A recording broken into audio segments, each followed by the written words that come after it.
It's very important to understand that both from a Ukrainian point of view and a Russian point of view, the other side represents an existential threat.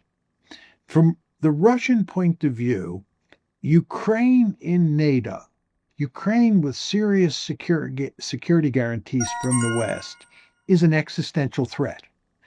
And if you're the Russians and you think of what's going on in Ukraine as an existential threat, it is remarkably difficult to compromise in any meaningful way on their major demands that I laid out before. If you go to the Ukrainian side of the equation, for understandable reasons, what the Russians are doing in Ukraine is an existential threat to them.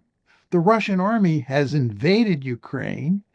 It has formally annexed Crimea and 4 other oblasts. This is an existential threat. So you have two countries here who both think they're facing an existential threat from the other.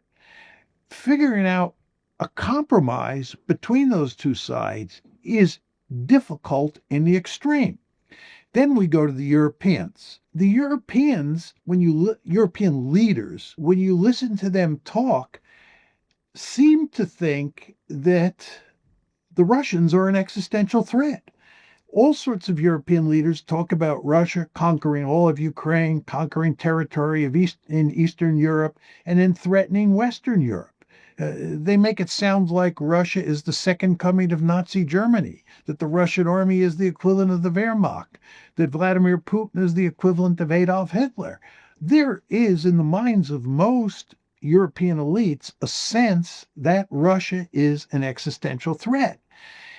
And again, when you think that way, it's very hard to compromise. I've got to interrupt just for a moment, John, because the way you talk about it, it sounds almost like it's an outlandish idea that Europeans have seized onto. But I mean, most of Eastern Europe has living memory of being dominated by the Russians. I mean, the Finns and the Swedes live in kind of daily angst about their proximity to Russia.